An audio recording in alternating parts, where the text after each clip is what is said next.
है वो तमाम अटैक्स को फेल कर देता है।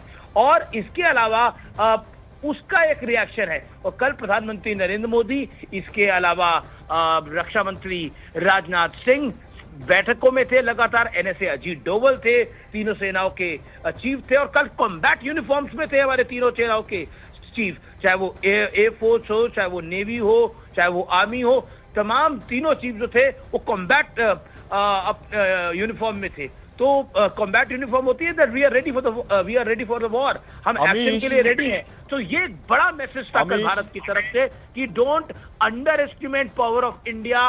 एंड मैं आपको बताऊं, भारत जो कर रहा है वो +1 करके कर रहा है। पाकिस्तान अगर हिमाकत कर रहा है तो भारत +1 करके वापस दे रहा है। हिमाकत शायद और निश्चित रूप से ये जो तस्वीरें आपको हम दिखा रहे हैं, ये एक बड़ी और महत्वपूर्ण तस्वीर है। पाकिस्तान का जो दावा है वो ये कि रावलपिंडी में नूर खान एयरबेस के पास धमाका हुआ है, और इस धमाके की जो आवाज़ है वो बहुत ज़ोरदार थी। शोरकोट रफीकी एयरबेस के पास भी धमाका हुआ है, पाकिस्तान के द्वारा ये बात स्वीकार की गई है। और साथ ही मिल रही जानकारी के अनुसार लाहौर में भी ज़बरदस्त धमाका हुआ है। धमाकों की बात को स्वीकार किया गया पाकिस्तान की सेना की तरफ से। कुल 6 जगह धमाकों की बात से मिल रही है जानकारी। इस तरह से टेरर फैक्ट्री को पाकिस्तान लगातार सपोर्ट कर रहा है। जैसे पाकिस्तान लगातार टेरर एक्टिविटी को सपोर्ट कर रहा है, टेरर एक्शंस को सपोर्ट कर रहा है, ये अपने आप में बहुत बड़ा है, इसके अपने आप में बहुत बड़े मायने हैं। जिस तरह से लगातार पाकिस्तान टेरर एक्टिविटी को सपोर्ट कर रहा है, इस भारत की जो सैन्य कार्रवाई है अब वो इसीलिए है कि आप नहीं रुक रहे हैं, और नहीं रुकने के साथ साथ आप मिस एडवेंचर करने का दुस्साहस कर रहे हैं। भाईजान नूर खान बेस में आगे गिरा है। तो लगातार डिटेल्स आप तक पहुंचा रहे हैं। तो ये जो धमाकों की खबर सामने आई, ये महत्वपूर्ण और निश्चित रूप से पाकिस्तान के रणनीतिक लिहाज से एक बहुत ही बड़ा झटका पाकिस्तान के लिए। लाहौर में जोरदार धमाकों की आवाज़ सुनी गई। रावलपिंडी नूर खान एयरबेस पर धमाके की बात सामने आई है, और कुल 6 जगहों पर धमाकों से पाकिस्तान दहल उठा। 2 जोरदार धमाके रावलपिंडी में हुए, एक सदर एरिया और एक नूर खान एयरबेस के पास धमाके की बात सामने आई। रावलपिंडी और इस्लामाबाद के बाहरी इलाकों में भी धमाके की बात सामने आ चुकी है। एक धमाका लाहौर के अस्करी इलाके में हुआ था, और शेखपुरा में भी जोरदार धमाके की बात सामने आई।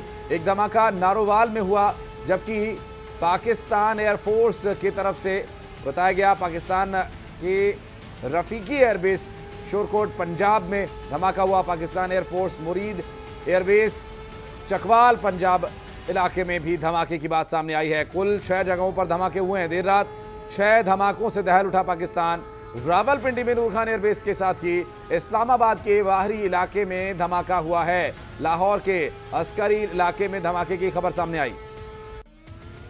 नूर खान एयरबेस की बात करूं तो ये बहुत इंपॉर्टेंट एयरबेस है। इसका बेसिकली एक लॉजिस्टिक हब है जो कि पाकिस्तानी एयरफोर्स को सपोर्ट करता है, और इसमें कई अलग अलग तरीके के एयरक्राफ्ट, खासतौर पे कि इसका जो IL-78 रिफ्यूलर है जिसके जरिए एयर टू एयर रिफ्यूल किया जाता है, वो भी इसका घर है। खास बात ये भी है इस एयरबेस की कि आपको याद होगा कि जिस वक्त रूस और यूक्रेन की युद्ध चल रहा था, उस वक्त जो हथियार जो है वो भेजे जा रहे थे यूक्रेन को, पाकिस्तान इसी एयरबेस का इस्तेमाल कर रहा था, नूर खान एयरबेस का इस्तेमाल कर रहा था। इसी एयरबेस के जरिए जो है वो यूक्रेन को वो हथियार वहाँ पे मुहैया करा रहा था। इसके अलावा हाल ही में हम लोगों ने एक विजुअल देखा था जिसमें कि टर्की से एक एयरक्राफ्ट जो है वो आया था, और कहा जा रहा था कि उसमें हथियार आए थे, वहाँ उनको मुहैया कराए गए थे, भेजे गए थे। वो भी जो एयरक्राफ्ट था इसी एयरबेस से उतरा था। तो ये